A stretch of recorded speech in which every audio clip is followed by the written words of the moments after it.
Assalamualaikum warahmatullahi wabarakatuh. Hai semua, apa kabar kalian hari ini? Semoga kalian tetap dalam keadaan baik, sehat, dan pastinya kalian tetap semangat dalam belajar. Di video kali ini, kita akan membahas tentang mengapresiasi dan mengkreasikan fabel.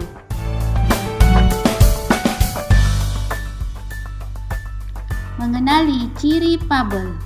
Kompetensi dasar mengenali ciri fabel yaitu 3.11 mengidentifikasi informasi tentang fabel atau legenda daerah yang dibaca dan didengar. Dengan indikator pencapaian kompetensi 1. Menyimpulkan ciri unsur cerita fabel pada teks yang dibaca atau didengar. Yang kedua, mendaftar kata atau kalimat sebagai ciri cerita fabel pada teks yang dibaca atau didengar.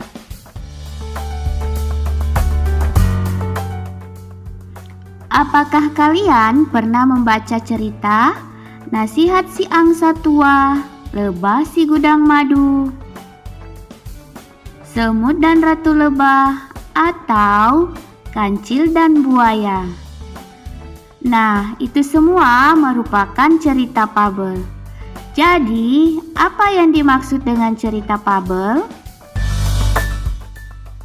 Secara etimologi, fabel berasal dari bahasa Latin yaitu fabulat. Cerita fabel merupakan cerita tentang kehidupan binatang yang berperilaku menyerupai manusia. Fabel termasuk cerita fiksi, bukan kisah tentang kehidupan nyata. Cerita fabel sering juga disebut cerita moral karena pesan yang ada di dalam cerita fabel berkaitan erat dengan moral. Selanjutnya, mari kita mengenali ciri-ciri fabel. Ciri-ciri fabel yang pertama yaitu 1. Fabel mengambil tokoh para binatang. 2. Watak tokoh para binatang digambarkan ada yang baik dan ada yang buruk, sama seperti watak manusia. 3. Tokoh para binatang bisa berbicara seperti manusia. 4. Cerita memiliki rangkaian peristiwa yang menunjukkan sebab akibat. Sebab akibat diurutkan dari awal sampai akhir. 5. Fabel menggunakan latar alam seperti hutan, sungai, kolam, dan lain-lain. 6. Ciri-ciri bahasa yang digunakan yaitu A. Kalimat naratif atau peristiwa seperti katak mendatangi ikan yang kehujanan, semut menyimpan makanan di lubang. B. Kalimat langsung yang berupa dialog para tokoh. Kemudian C. Menggunakan percakapan dalam bahasa sehari-hari, tidak formal atau tidak baku. Berikutnya, unsur-unsur fabel. Fabel memiliki beberapa unsur. 1. Tema. Tema merupakan ide pokok atau inti cerita. Kedua, tokoh.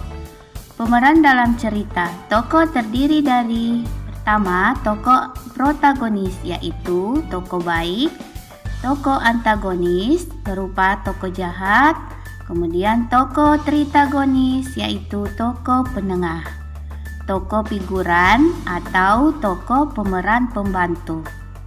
3. Penokohan. Penokohan adalah sifat atau karakter atau watak yang dimiliki oleh setiap tokoh. 4. Latar. Latar merupakan tempat, waktu, dan suasana dalam cerita. 5. Alur. Alur merupakan jalan cerita. Alur terdiri dari pertama, alur maju, yaitu menceritakan masa kini ke masa yang akan datang.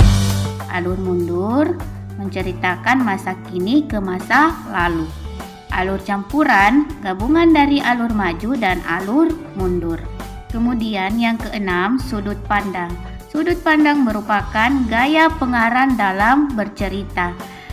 Bisa menggunakan sudut pandang orang pertama, ditandai dengan kata aku atau saya, atau sudut pandang orang ketiga dengan menyebut nama tokoh, atau dia, ia, dan mereka. Kemudian yang terakhir yaitu amanat. Amanat merupakan pesan yang ingin disampaikan oleh pengarang, bisa berupa amanat tersirat dan amanat tersurat. Selanjutnya, mari kita belajar struktur teks cerita fabel.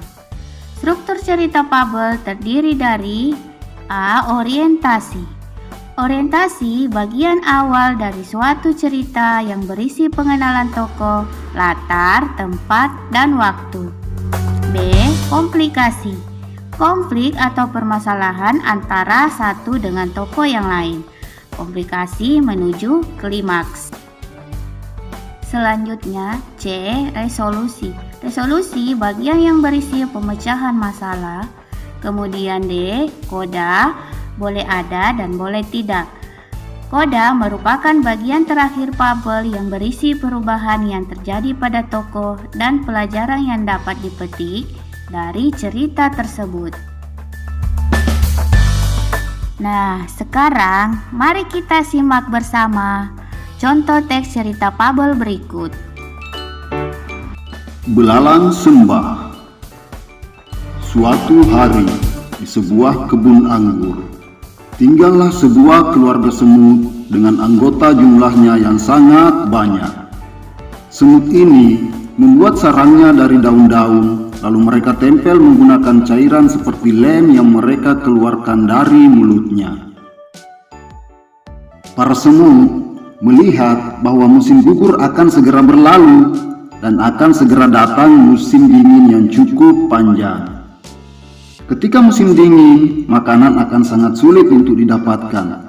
Maka para semut itu segera mencari berbagai macam makanan untuk mereka kumpulkan sebagai bahan persediaan ketika musim dingin telah tiba. Berbeda halnya dengan seekor belalang sembah. Belalang sembah memiliki mata yang besar dan tangan yang panjang. Mereka sering hidup di pohon-pohon seperti halnya para semut. Ketika musim dingin akan tiba, belalang sembah hanya berlatih menari. Setiap hari belalang sembah itu hanya berlatih menari. Namun sang belalang lupa bahwa dia harus mengumpulkan makanan untuk persiapannya menghadapi musim dingin. Sang belalang yang sedang menari melihat para semut berjalan dengan membawa makanan untuk dibawa ke sarangnya.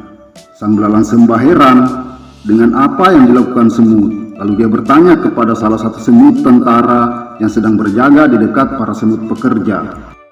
"Kenapa kalian membawa makanan yang sangat banyak itu masuk ke sarang kalian?" Sang semut menjawab, "Kami melakukannya agar kami tidak kelaparan saat musim dingin tiba." Lalu sang belalang kaget. "Musim dingin," kata sang belalang sembah dengan kagetnya. "Kan masih lama. Lebih baik kita bersenang-senang saja dulu," kata sang belalang. Semut tak menghiraukan belalang. Semut tetap tekun mengumpulkan makanan. Musim dingin tiba. Belalang belum sempat mengumpulkan makanan karena sibuk menari. Belalang kelaparan dan lari ke rumah semut yang meminta makanan kepada semut. Semut awalnya tidak mau memberikan makanannya karena takut kehabisan. Akan tetapi, melihat belalang lemas kelaparan, semut tidak tega dan memberikan makanannya kepada belalang.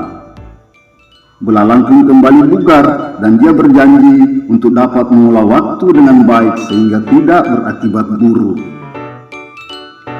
Masa depan adalah milik setiap orang, maka setiap orang perlu menyiapkan masa depannya dengan berusaha, bukan hanya menikmati kesenangan di masa sekarang tanpa memikirkan masa depan.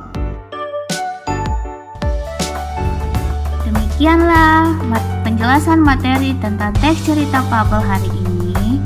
Jangan lupa tetap semangat belajar ya. Wassalamualaikum warahmatullahi wabarakatuh. Salam semangat dan bahagia.